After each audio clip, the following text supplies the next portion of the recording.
your hostess, the psychologist María Cecilia Fernández Landazzo and the Dr. Jaime Daniel González Zúñiga Rodríguez. And also welcome to today's podcast episode.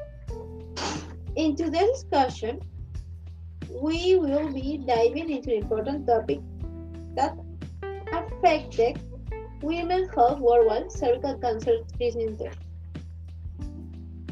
Cervical cancer is a significant health concern and primarily caused by certain strain of the human papillomavirus.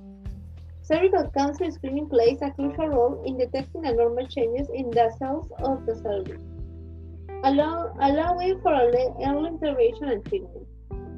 These screening tests are essential for identifying precancerous or cancerous conditions even before symptoms arise, increasing the chances of successful treatment and improving overall outcomes.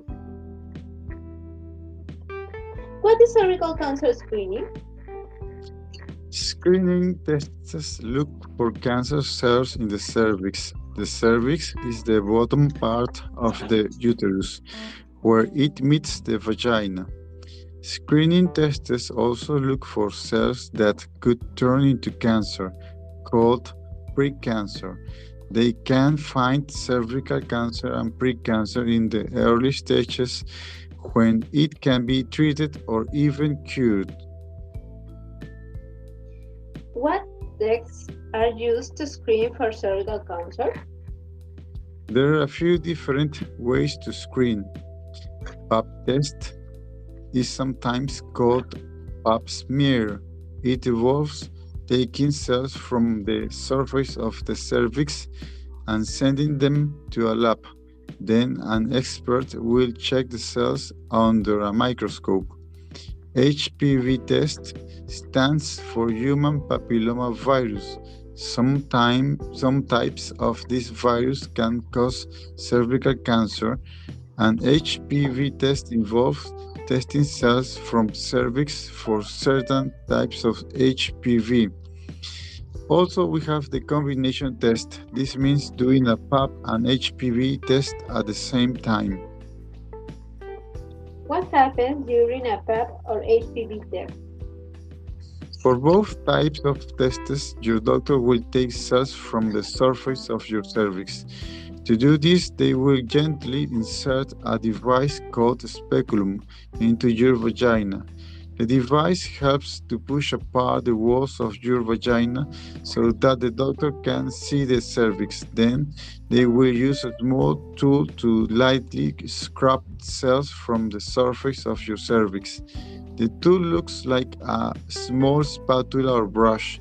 This might be a little uncomfortable, but usually does not hurt. When should I start being screened for cervical cancer? Most experts recommend that you start having pap tests when you turn 21. Some experts recommend HPV tests instead of pap tests starting at age 25, but this opinion might not be available in many places. Your doctor or nurse can talk to you about your options. You should start getting pap tests at the recommended age, whether or not you have ever been sexually active.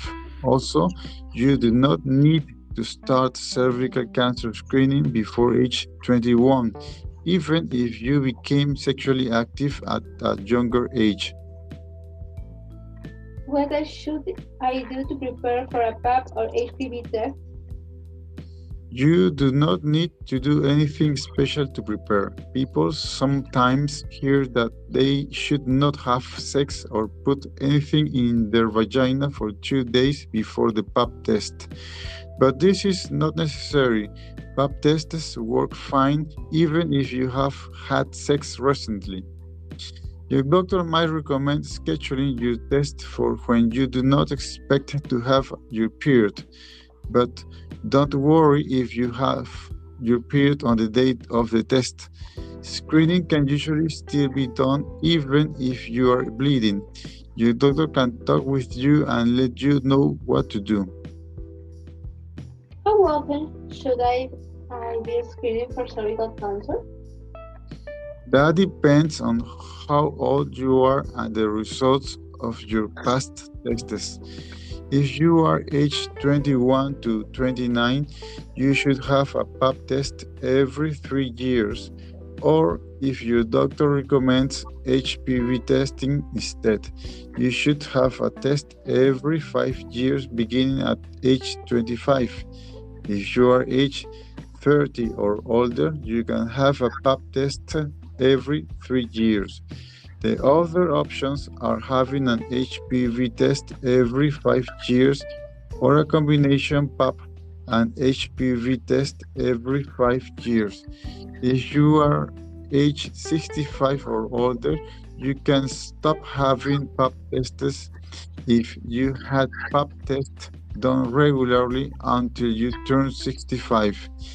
You had three normal pap tests in a row or two normal combination pap and HPV tests over the past 10 years, if the most recent test was within the past 5 years. You do not have other medical conditions that could weaken your immune system. These include taking certain medicines or having HIV. You might also get a pap test for reasons other than cervical cancer screening. For example, if you have a normal vaginal bleeding, your doctor might do a pap test to try to figure out the cause. Do I need to be screened for cervical cancer if I have history? If you have had surgery called a hysterectomy to remove your uterus, ask your doctor if you need to keep getting screened. After a hysterectomy, you probably do not need screening if your cervix was removed along with your uterus and you did not have cervical cancer or precancer, sometimes called dysplasia. If you're not sure, your doctor can help you figure out if you need to continue screening. Do I need to get a screening test if I have the HPV vaccine? Yes, getting the HPV vaccine lowers your chances of getting HPV infection that could lead to cervical cancer, but it does not completely protect you. You should still be screened for cancer or precancer. What I have a normal pap test result? Abnormal pap test results are common, and most people with an abnormal pap test do not have cancer. If your pap test has cells that look abnormal, nurse can do more tests to figure out what is causing this. They will decide what to do based on your age, what your pap test shows, and the results of any other tests you had.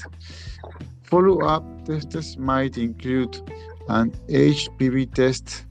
If you haven't already had an HPV test, your doctor might order one.